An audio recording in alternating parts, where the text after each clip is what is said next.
வணக்கம். இந்த ஆழமான பார்வைக்கு உங்களை வரவேற்கிறோம்.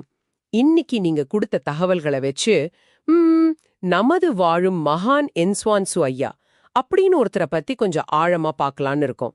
நம்ம நோக்கம் என்னன்னா, சரி இந்த என்ஸ்வான்சு ஐயா யாரு, அவரோட ஆன்மீக அடையாளங்கள் என்ன சொல்றாங்க, சக்திகள் பத்தி என்ன பேச்சு, அப்புறம் அவரோட மையங்கள் எங்க இருக்கு, இதெல்லாம் கொஞ்சம் புரிஞ்சுக்கணும். குறிப்பா அந்த குறிப்புகள்ல கலியுக அவதார புருஷர்னு ஒரு பட்டம் வருது பாருங்க, அது கொஞ்சம் கவனத்தை ஈர்க்குது இல்லையா? சரி வாங்க இத பத்தி பேசுவோம். முதல்ல இவர நமது வாழும் மகான் என்ஸ்வான்சு ஐயான்னு சொல்றாங்க. அப்புறம் ஞானி, அதிசய மனிதர்னு கூட சொல்றாங்க. ஆனா எனக்கு தெரிஞ்சு அந்த கலியுக அவதார புருஷர் பட்டம் தான் ரொம்ப, எப்படி சொல்றது, அழுத்தமா தெரியுது. இவர் ஒரு ஆன்மா குணப்படுத்துவார்னு ஒரு குறிப்பு இருக்கு. ஆமா, நிச்சயமா. அந்த கலியுக அவதார புருஷருங்கிற பட்டம் அது ரொம்ப சுவாரஸ்யமானது. ஏன்னா ஹிந்து அண்டவியல் படி பார்த்தா கலியுகங்கிறது 4வது யுகம், கடைசி யுகம். இதுல தர்மம் குறைஞ்சு அதர்மம் கொஞ்சம் ஓங்கி இருக்குன்னு நம்பிக்கை. அப்படிப்பட்ட ஒரு யுகத்துக்கான அவதாரம்னு ஒருத்தரை சொல்றது, அதுக்கு ஒரு பெரிய அர்த்தம் இருக்கு. சாதாரண விஷயம் இல்ல அது. ஓ, அப்போ இது ஒரு சாதாரண ஆன்மீக குருன்னு சொல்றதை விட அதுக்கும் மேல ஒரு நிலையா? கண்டிப்பா. அவதார புருஷர்னாலே பொதுவா தெய்வீகமே பூமிக்கு வர்றது. எதுக்குன்னா தர்மத்தை மறுபடியும் நிலைநாட்ட. அதுவும் இல்லாம தென்னிந்தியால ஐயாங்கிற சொல் ரொம்ப மரியாதையானது. இது சில வரலாற்று ஆன்மீக தலைவர்களையும் ஞாபகப்படுத்தலாம். ஆனா இங்க நேரடியா எந்த தொடர்பும் சொல்லப்படல. சரி சரி.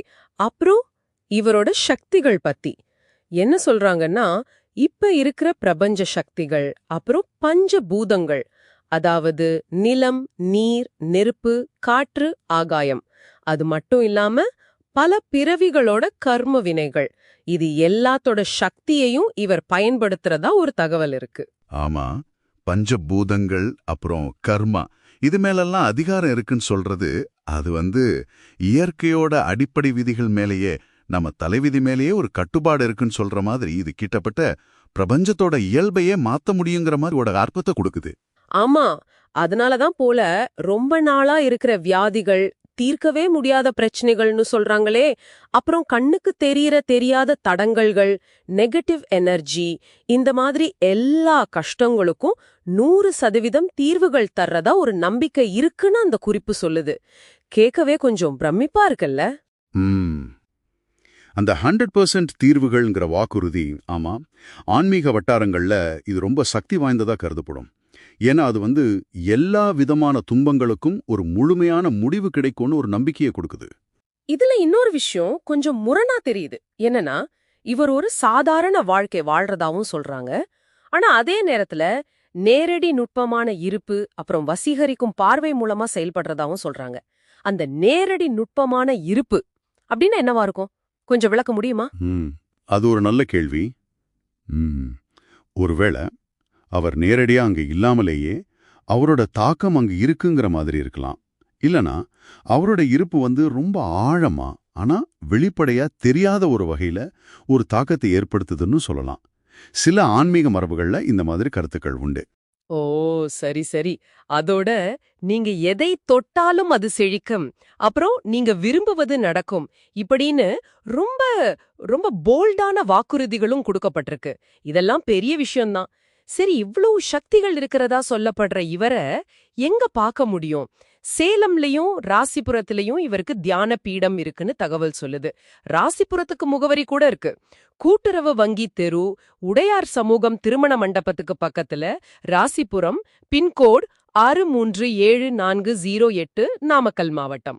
ஆமா, அந்த முகவரிய பார்த்தா கூட்டுறவு வங்கி தெரு, உடையார் சமூக மண்டபம், இதெல்லாம் உள்ளூர்ல நிஜமாவே இருக்க வாய்ப்பு இருக்கு.